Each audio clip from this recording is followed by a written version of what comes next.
Welcome, everybody, and thanks for tuning in. I have a great honor today of being in the presence of an absolute legend in the entrepreneurship space. I will put in the link below the bio where you can get the full history, because I don't want to waste a minute with this legend and go straight for the jugular. Allon, thank you so much for taking the time today. I want to hit it straight from the garage. I want to ask you, you hear it a lot. Everyone wants to start a business. What kind of advice would you give to people, especially in these extraordinary times where many are forced to face the prospect of unemployment? Is starting a business suited for everybody? Can everybody do it? What advice would you give them? Thanks, Jörg, and thanks for the very embarrassing introduction. I owe you one. So for me, this is really about the question about entrepreneurs born or made. That's really the subtext of the question. And why I think it's important to go that route to answer your question is because wherever I speak around the world, there is always one person in the audience that puts up their hand and says, are entrepreneurs born or made? I've done it so many times, I can almost tell which person in the audience is going to actually ask that question. And to me, it's the wrong question in the sense that there was a piece of research that came out of the USA a couple of years ago, which showed that the most successful first-time entrepreneurs were 60 years and older. And if you think about that piece of research, it actually breaks the question, because what it shows to you is that these individuals were not born, that way. They were, 30 or 40 years in a corporate, and so they weren't born that way, and they weren't made that way because they were 30, 40 years in the corporate. So they weren't born nor made. So what was it that was going on? And that led me to sort of start thinking about this question. And I think it's quite pertinent today, because a lot of people now, as you quite rightly have pointed out, are going to be what they call necessity entrepreneurs. They're going to have to become entrepreneurs because they need to. So there's this concept of necessity entrepreneurs and opportunity entrepreneurs. So let's go back to the thinking now. And the thinking, to me, was changing the question to when do entrepreneurs precipitate? So what are the conditions that need to be present for an entrepreneur to precipitate? And here's my view here in terms of that.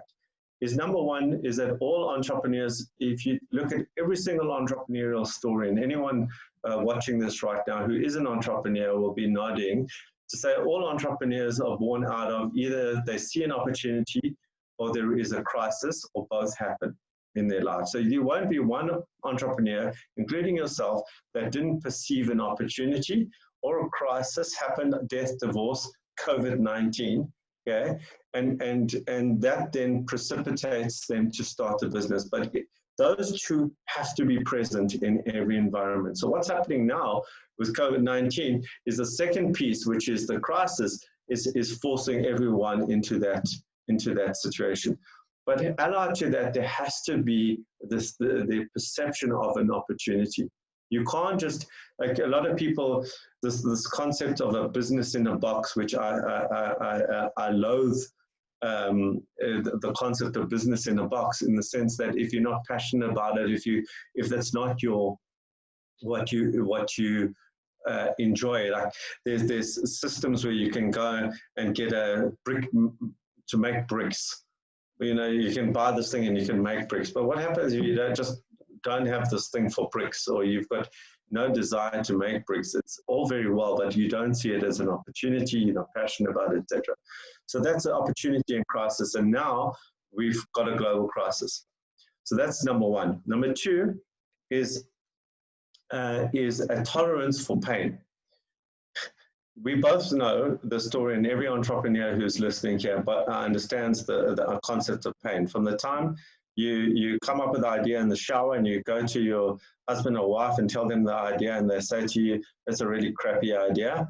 Then you get your first rejection, and then like you come to work and you tell your person who sits next to you at work, I've got this great idea, and they tell you how crappy that idea is, and that's your second form of rejection. But you push through, and then you go and you learn how to do a business plan, which I hate the terminology, but we'll talk about that perhaps at another time. And so you make this business plan, and then you go and present it to the bank manager, and the bank manager says this is a crappy idea. And then you persist, and then you go and borrow money from friends, fools, and family, and you go to market, and you go to your first client, and they say this is a crappy idea. Okay, and you this rejection after rejection after rejection. If you look at the entrepreneurial environment, there is so much rejection, particularly in the early stages. So there's this concept called nascency of the idea in your head. 99.99999 recurring percent of entrepreneurs from the have to have 99.99999% of ideas don't get to pass all that rejection. So the second piece is you have to have this tolerance for pain to actually transition through that. And most people don't have that. So if you don't have that, if that isn't innate in you right now, and I use the word right now, then you're not going to precipitate.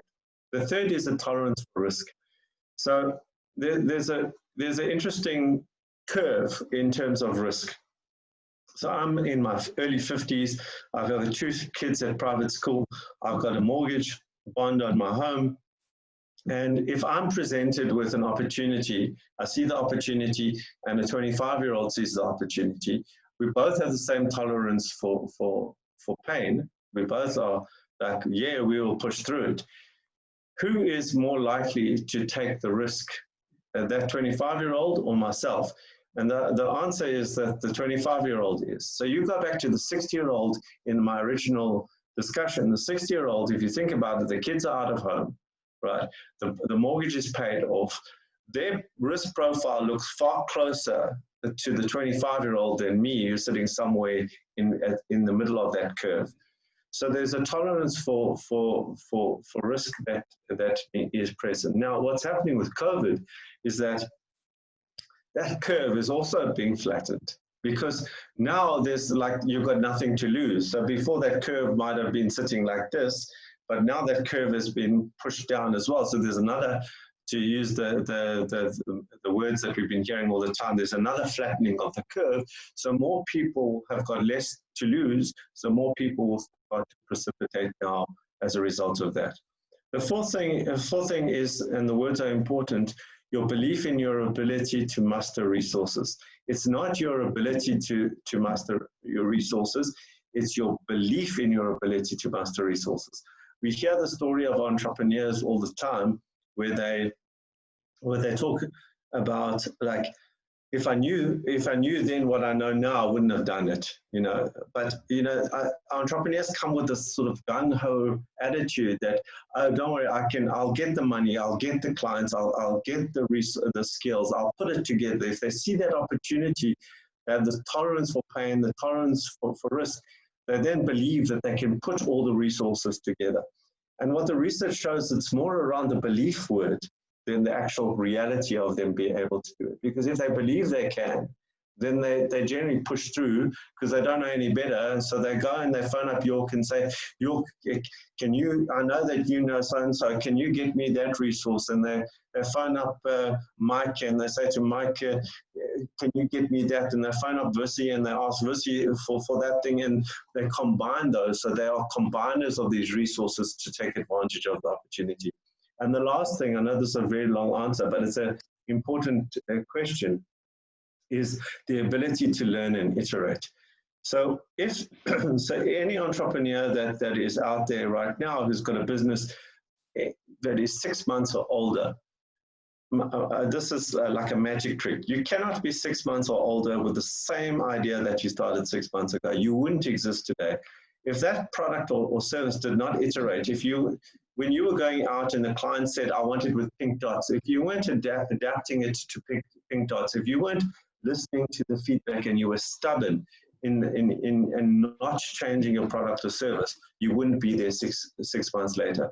So the ability to learn and iterate, in other words, apply that learning back into your service or product, is critical for these entrepreneurs to precipitate and not stay in that nascency period upfront.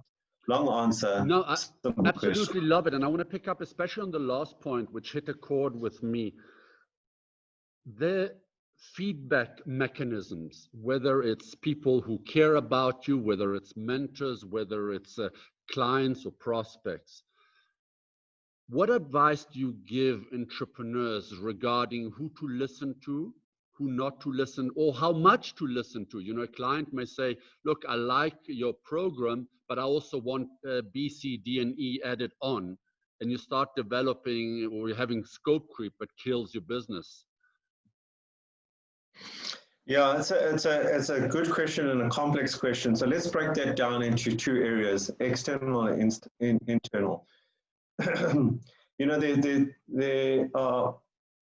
yesterday I got a WhatsApp from somebody who said to me, "Is so and so open for input?" They had been on their website, and they had had problems with it and problem with interfacing with that company. And my response was, no, they're not. They're not. That for me doesn't bode well for that entrepreneur, because for me, entrepreneurs that are not open to input are the ones that don't actually last that long, because they're too stubborn and they're too insular in terms of what they're taking in. However, those entrepreneurs that have got a membrane around them that is able to take in information, some information, and not others, are the ideal. The ones that have no membrane are taking everything in and are like chickens without a head. They're not being selective as to what advice they're taking in. So my suggestion always, in terms of those external resources that you have to give you feedback, is to choose them, and don't choose them in your own. Don't choose the yes people. Choose the people who will give you, who you trust, number one, who don't have a financial vested interest, and number three, who have got some kind of experience in that place. So I've got 5 mentors that I use, and I use these 5 mentors to basically ping me in different aspects of what I need. So there's one mentor who's built a hugely successful operational business. There's another investor that who is more strategic. There is another individual who's got specific expertise in one field. And so I've surrounded myself with, let's call it this advisory board that I don't call an advisory board. I just phone them up and I'll say, York, what do you think about this? And then I listen very intently to what they're saying. And then I have to have the ability to filter. And here's the other part now, is what's going on in your own head. Because there's another advisor in your head, okay, that lives in your head. And sometimes that advisor is the one who's a naysayer that lives in your head. I'm not good enough. Maybe they're right. You know, they're going to find out. The imposter syndrome, all that kind of stuff that you have to, you know, manage in your own head. And you have to manage that together with its antithesis, which is the arrogant, I know it all, what do they know? They don't know what I'm going through kind of individual, the other voice in your head. And you have to manage these two voices to find some middle path. So you have to find that middle path that's going on in your head, plus make sure that the voices outside are contained as well. And that, as you know and I know, is not an easy thing to do. And as my one mentor said to me, success in entrepreneurship is 99% psychology. And that is the psychology, is managing all those voices and finding a path through that. That is, and that leads me in a way to ask, we entrepreneurs are generally a very optimistic and ambitious bunch. Leaving aside stats and realities and commercial frictions that we may encounter along the path, we want to build this all-encompassing solution that solves every single problem in a specific sector. Um, what is your gut feeling around, or your experience around extreme niche, narrow focus versus all-in-one solution? You know, sort of a Microsoft, PowerPoint, Excel, OneNote, and etc. approach. What kind of words of advice would you give to entrepreneurs regarding, you know, niche or large? So once again, I'm going to start off with basically terms and conditions apply. It all depends, and I sound like a politician. It depends, but if you put me and said choose, I would 1000% always choose a focused approach versus multiple rods in the water. And I see this often with entrepreneurs who are completely defocused, and they have this mental model: the more fishing rods I have in the water, the more likely I will catch a fish. And that sounds logical at one level. But the issue for me is rather have a spear gun to go after that fish, that you go after a certain type of fish and you specialize in that kind of fish, and you build a business like that. I tell the story, and this is a true story, when I had a client called Ahmed's Gear Lock and Jewelry. I used to sell, in the olden days, I used to sell gear locks. You know, those, I don't even know if they make them anymore, that used to prevent people from stealing cars, those gear locks. And we had a client who did gear locks and jewelry. Like, and that's a true story. And I couldn't find, I mean, he doesn't exist anymore, which is obvious.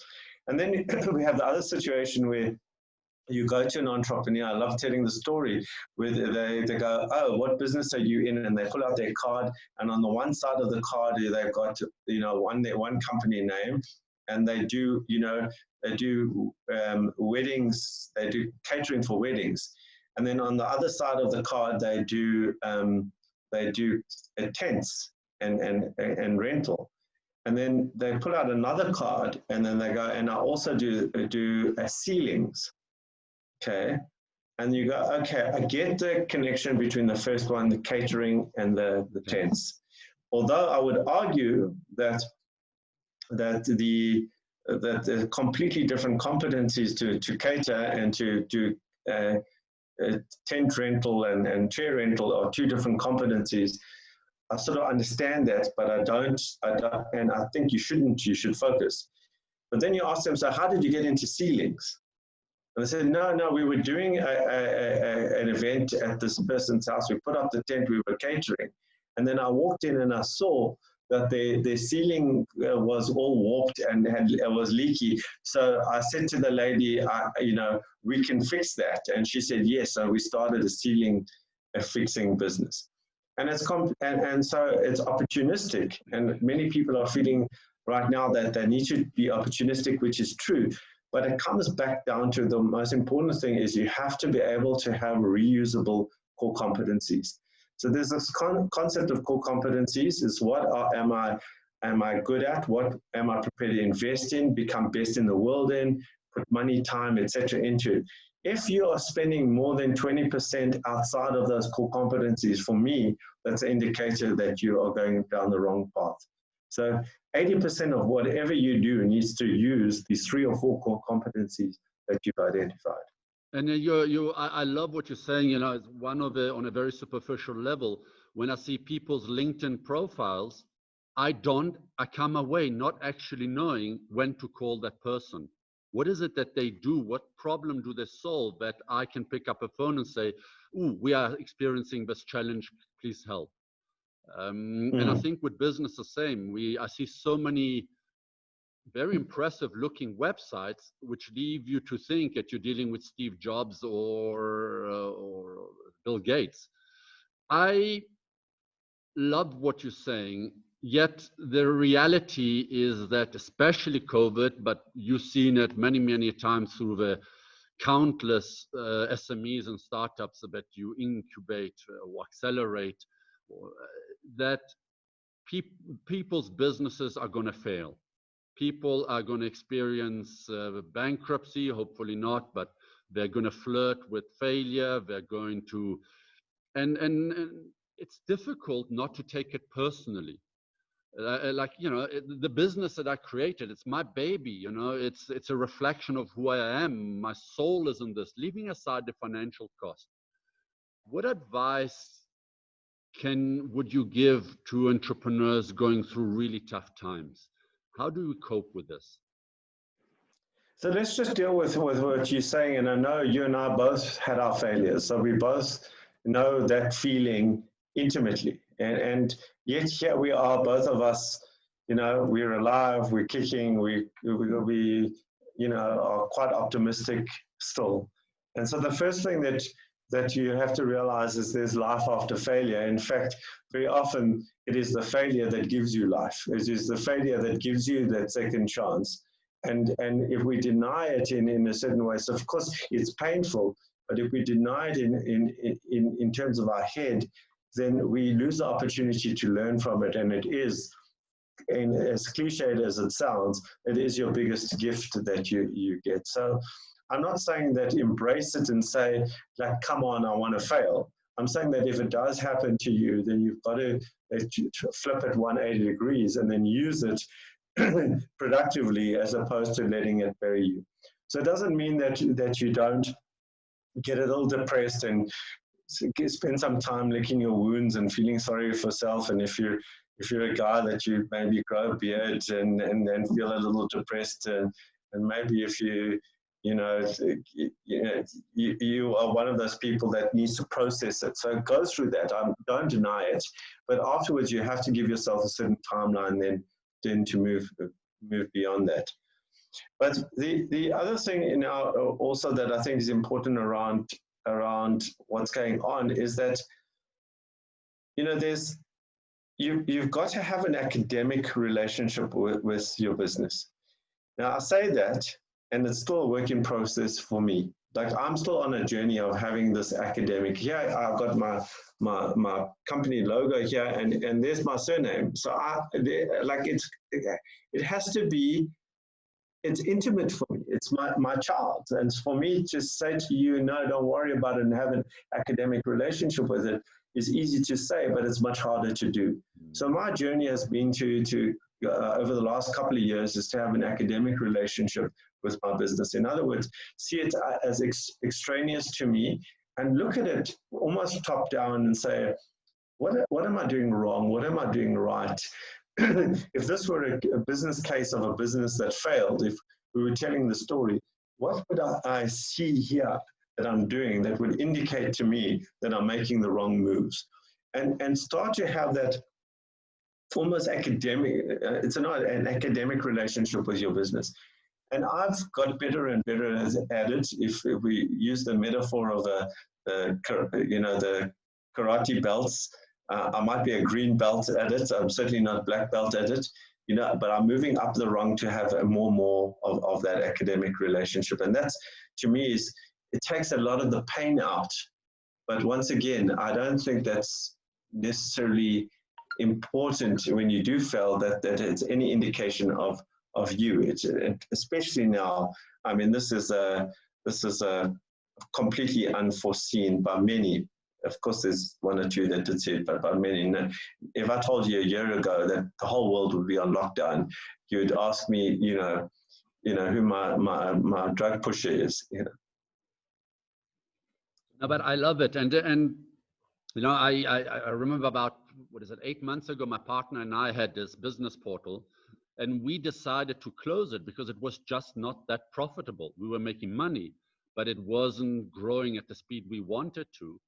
And the hardest decision was closing this incredible thing, but that decision freed us up to add all the ingredients, experience, knowledge, networks, perspective into and cook a completely new, interesting dish. So I totally buy into it. It's you're not killing your baby.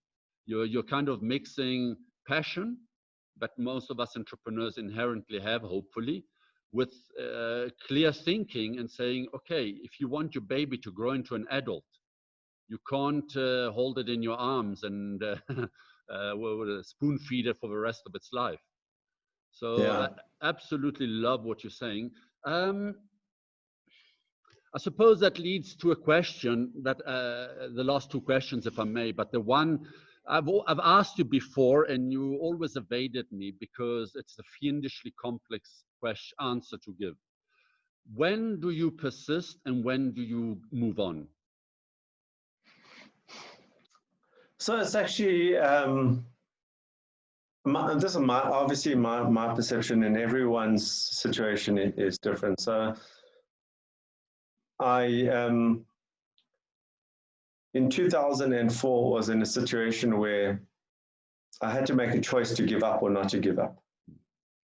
And for me, the underlying answer to that was, if I couldn't come up with any new questions and new answers, okay, then I would give up. But for as long as I can come up with a new question and new answers, I carry on.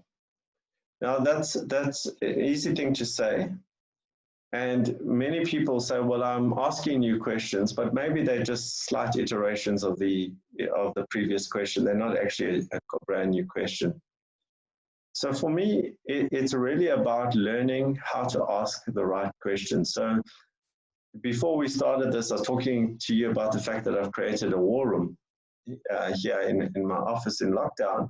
And on my right-hand side here, I've got what I've called the few big questions that I have to ask myself right now. And the rules that I made around these questions are none of these questions that are sitting on my wall on the right-hand side I've ever asked myself before. So if I've asked myself those questions before, I can't put them up on the wall. They have to be brand new questions that I have to ask myself. And then as I stare at those questions, particularly in the evenings, as I sit back sometimes with a glass of whiskey and sort of stare at them and let my mind wander, it starts to open up whole different vistas of opportunity in my head, because in trying to solve those questions, I relate the answer to those questions back to my business. So I've built a system called shift questions, where you ask yourself completely obscure questions. I've created 100 different questions, the obscure questions. So for example, the one question before, ironically, before COVID was, what happens if your business were to operate from 6 p.m. to 6 a.m. in the morning only, and the rest of the world operated as per normal? So 6 p.m. you opened and 6 a.m. you closed, but everyone operated normally. So people then, when you ask that question, say, well, you know, first of all, they go, oh, how would that work? And then they say, well, I'd have to do sell in other markets that are open at that time. So I'd have to sell in markets across the world. Number two, I'd have to delegate better. Number three, I'd have to create better processes because, you know, blah, blah, blah. And they would create this list of answers. And then I look at them and I say, well, why aren't you doing that now? And so coming back to also what's happening now in this crisis is forcing us into completely different questions. And so the answer, I look at you and say, well, why aren't you doing that now? And when COVID ends, which it will at some point, like, are you going to go back to what you were doing before, or are you going to now take the lessons from it? I love it. And this is my biggest fear about COVID or any crisis, is that we do this yo-yo effect, that we go back to the old ways. And I hear so many wonderful people right now who are still lucky to have a job, who are working from home and saying, this is amazing. I save 3 hours of travel every day. I'm even more productive than I was in the office. A professor I spoke to the other day from Germany, he says, in Germany, they did a study that real productivity in an office is 2.5 hours a day. Like Sure. Actual, real, hardcore, measurable. So yeah, I love the questions and I love the indicative, but I want to take you up on the post-it approach.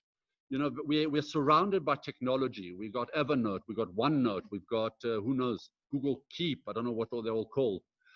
And yet you stick with post-its where you can see them. Is Yeah. it because you don't trust technology, or is it because we just need the visual stimulus, the sort of front of eyes not forgotten in a folder somewhere? Yeah, I'm not certainly not a Luddite. I certainly love technology. I wouldn't call myself an expert in it. So, but I've tried all the technology post-it note equivalents, and they don't work for me because they're not in front of me. So I'm a very visual thinker. I'm very visual in terms of everything that I do. So it has to be in front of me. And to me, for somebody who is digital and it works for them, there's no judgment that that's what works for them. For me, it's just particularly, it's organized. Yeah, it's organized there. It's organized there, and I can see it all now. And in my war room, I need all this information available to me at one time, and I don't have or I don't know of a piece of software that can provide me this level of 360 in one view that that literally these post-it notes do. And the reason why I love what you're saying is, and this is the advice, if any, for all entrepreneurs watching this, is figure out what works for you. I think too many entrepreneurs think that, oh, Allon works in a certain way, he's successful, let me emulate him. York has a certain approach, learn from Allon, learn from York, if there's anything to be learned, and find your own path. If it's big motivational messages in the morning, post it on your front door, or whether it's Postnet, use what works for you. You don't have to copy anything in this exciting world. Allon, 100%. I want to ask you, and I'm going to ask you in a way to give away your trade secrets. There are millions of phenomenal people and organizations all over the world that want to support startups and entrepreneurs in all shapes and forms, in all types of locations.